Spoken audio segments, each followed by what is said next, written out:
tente, voilà. Oyez, oyez, Facebooker, Facebookeuse. Voilà, là, on est interviewé par Dila. Dila, c'est quoi ta radio? Dila de l'émission de Daniel Mermet, là-bas si j'y suis. Daniel, la-pas.org. Daniel Mermet, une personne très connue dans le monde des médias. Et là, on est avec un historien. C'est quoi ton... Benoît Couvreau. Voilà. Et c'est quoi ta qualité? Historien. Voilà, nous, en fait, compte pourquoi nous, on voulait vous rencontrer. C'est vraiment pour savoir déjà pourquoi ils ont créé le Galion.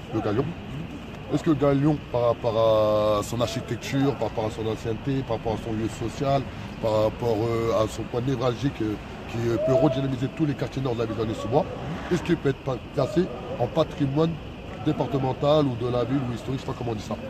Alors, moi, ce que j'ai dit en fait déjà en 2008, c'est que ça me semblait mériter d'être protégé au titre du plan local d'urbanisme. Ça, c'est à l'échelle communale. Et ça, il suffit de s'adresser au maire.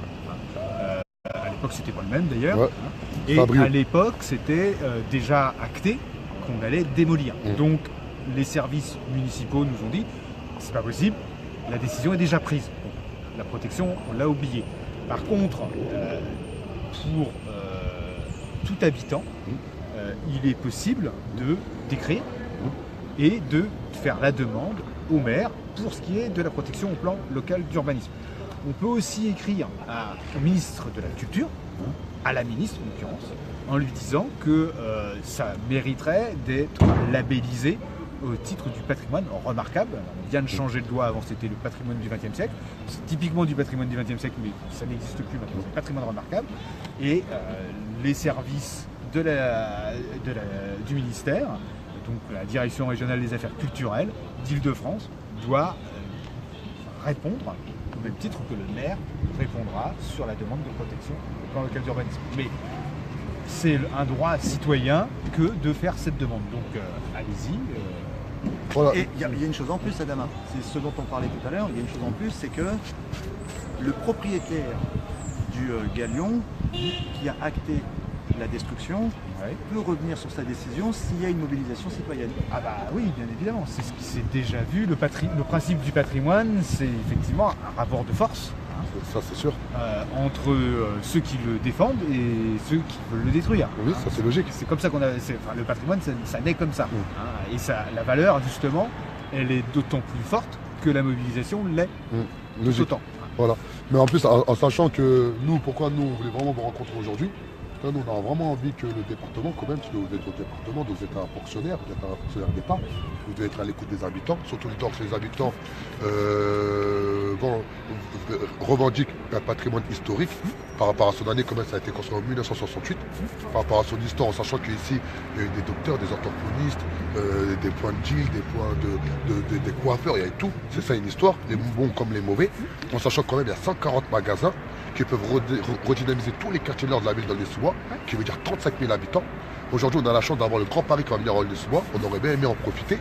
Maintenant, nous voulons savoir qu'est-ce que le département peut faire déjà en termes d'écoute, en termes d'accompagnement pour essayer de protéger notre patrimoine. Au même titre que je proposais d'écrire au maire ou à la ministre, vous pouvez très bien écrire au président du conseil départemental. Voilà, mais après nous, c'est très bien qu'aujourd'hui, après, il faut dire ce qui est. Aujourd'hui, il y a la France d'en dessous, il y a la France d'au-dessus. Quand on dit il y a la France, il y a les Français.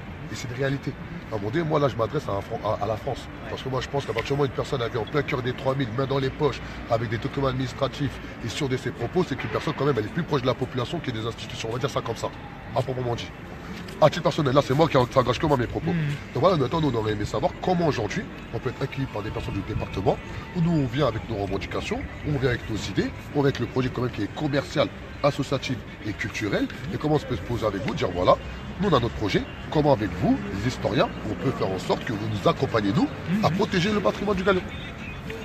Après, on peut plus spécifiquement et hors des courriers, effectivement, aux élus, aux décideurs, essayer de monter un rendez-vous et puis de voir concrètement ce qu'on peut faire en plus de ce que je suggérais. On peut vous accompagner là-dedans. Mais vous, Benoît Couvreau, vous êtes sûr, vous avez dit qu'il y a des exemples qui montrent que si des habitants se mobilisent, il peut y avoir marche arrière. Bien sûr. Après, Mais c'est quoi le rapport de force ? Vous qui êtes du point de vue de l'institution du département, un rapport de force qui pourrait faire pencher les balances, Intelligent. c'est quoi? Un rapport de force intelligent. Quoi. C'est une capacité effectivement à faire en sorte que ça concerne plusieurs, enfin ce que je disais tout à l'heure, c'est-à-dire à la fois des habitants, des locataires directement impactés par la démolition, mais aussi des riverains, des voisins du quartier, enfin voilà. Et surtout les commerçants. Parce que les commerçants, des usagers. Hier, dommage, la photo on l'a mis sur Facebook ce matin. Hier, on a fait une réunion avec les commerçants. C'est une réunion juste émouvante. C'est une réunion incroyable. Lorsqu'on voit des parents qui sont âgés en moyenne d'âge de 55 ans, qui sont proches de la retraite, par moment, ils doivent juste se dire, bon, je vends mon commerce, il va lâcher une île en Afrique, voilà, au moins partir d'ici, avoir une retraite paisible. Et bien, ils sont là à se confier auprès de leurs enfants. C'est incroyable. Comment nos parents, jusqu'au bout du bout, ils creusent. Comment jusqu'au bout du bout, ils ont une pression institutionnelle qui font qu'ils ne peuvent même pas dormir tranquillement. Et nous, c'est ça qu'on combat. Déjà que là, aujourd'hui, c'est pas normal qu'on a plus de 9 commerçants qui est clairement, on leur a dit que vos produits dits communautaires ne peuvent pas être implantés dans la même place du marché et qu'on va vous donner de 30 000 à 60 000 euros, voire même la propriétaire du grec, on leur a proposé que 100 000 euros sur un commerce qu'elle a acheté elle-même sur 400 000 euros. C'est incroyable. C'est incroyable aujourd'hui comment les institutions sont en décalage total avec la population. C'est incroyable qu'aujourd'hui, dans un quartier qui comprend quand même 20 000 habitants, vous avez l'exemple à Duni, il y a 10 000 habitants. Il y a des villes, dans 93, il n'y a pas beaucoup de villes qui ont 20 000 habitants. Comment se fait-il que dans un quartier comme ça, de 140 magasins ici avec 30 magasins qui arrivent au Viniprix, on se trouve qu'il y a 17 magasins sur la RN2, on en fait quoi de la population? Sans compter les logements. Et voilà, je sais pas, à un moment donné, on parle de diversité, on parle de mélange, on parle de savoir vivre ensemble, de faire ensemble, de partager nos richesses, nos cultures, notre savoir vivre ensemble, nos états d'âme et tout, etc. Et si on donne les lieux de vie, on fait comment? Je sais pas. À un moment donné, ça me fait mal au cœur quand je dis ça. J'ai l'impression que on prêche le vrai, mais que les institutions veulent qu'on prêche le faux. À un moment donné, il y a un problème. Et lorsque moi je vois un historien, bouquin à la main, petite lunette, tu vois, et sûr de ses propos, déjà ça me donne de l'espoir. Je me dis même si peut-être il va rien faire pour nous. Mais au moins déjà on va nous ramener des documents administratifs, on va nous ramener quand même une certitude que le Galion reste quand même un patrimoine qui peut être restauré dans l'air du temps, non plus, il ne faut pas laisser comme ça, il faut le refaire de fond en comble. Nous on a la chance d'avoir une comptable qui a fait un gros travail de fond depuis 2 semaines. Là je peux le dire, elle a évalué les travaux à peu près 50 000 euros. Avec le sous-sol, tout, etc., avec la destruction, etc., mais avec une vraie rentabilité. Que le garage, il est bien fait, parce que le garage, on va faire 2 étages, et puis on va faire un truc grand, etc. Que le garage, il va rentabiliser beaucoup. Mais voilà. tu sais que Adama, Benoît Pouvreau, il est contre la destruction. Il est pour que ce site soit préservé. Mais c'est ce qui est triste. Et là, Benoît Pouvreau, je ne pense pas qu'il va me contredire par rapport à ça. C'est que 80% des habitants des 3000 et voire des quartiers nord sont pour la restauration et la réhabilitation. Mais lorsque vous avez un contexte socio-économique qui est difficile, mais qu'est-ce que tu as rien à foutre qui détruise le Galion? Elle est la réalité. Et lorsque tu coupes l'éducation et la population... Ça veut dire quoi? Ça veut dire que tu as du mal à mobiliser autour de ton combat? Ah non, c'est pas j'ai du mal à mobiliser. J'ai du mal à sensibiliser. C'est pas pareil. Mobiliser, les gens sont mobilisés. Ils savent que le Galion, c'est une nécessité pour les quartiers nord de la ville d'Aulnay-sous-Bois. C'est pas que pour les 3000, pour tous les quartiers nord. Mais à les sensibiliser, alors qu'eux-mêmes, ils vivent dans un contexte socio-économique, les gens n'en ont rien à foutre. Lorsque tu as du mal à payer ton loyer, tu as du mal à payer tes charges, tu as du mal à éduquer ton enfant. Quand ton enfant, t'entends qu'il est en garde à vue, alors que toi, tu étais au travail. Alors que chez toi, c'est une image, alors toi, c'est le plus grand des délinquants. On détruit le Galion. Déjà, chez toi, c'est la merde. Qu'est-ce que tu en as à foutre du Galion? Mais ça, au moment donné, lorsqu'on nous coupe notre éducation politique, mais dans le sens noble du terme, notre éducation populaire, on ne sait même pas c'est quoi le drapeau français. On ne sait même pas le bleu, le blanc, le rouge, qu'est-ce qui concerne. Qu'est-ce qu'on a rien à dire que tu détruises le Galion? Ils ont détruit toute la cité. Le Aulnay-sous-Bois, par titre informatif, pour les personnes qui t'écoutent et comprennent, la ville d'Aulnay-sous-Bois a reçu 320 millions d'euros. Aujourd'hui, personne n'en a profité. Aujourd'hui, personne ne peut prouver par A plus B avec des documents administratifs que ça fait diminuer la délinquance.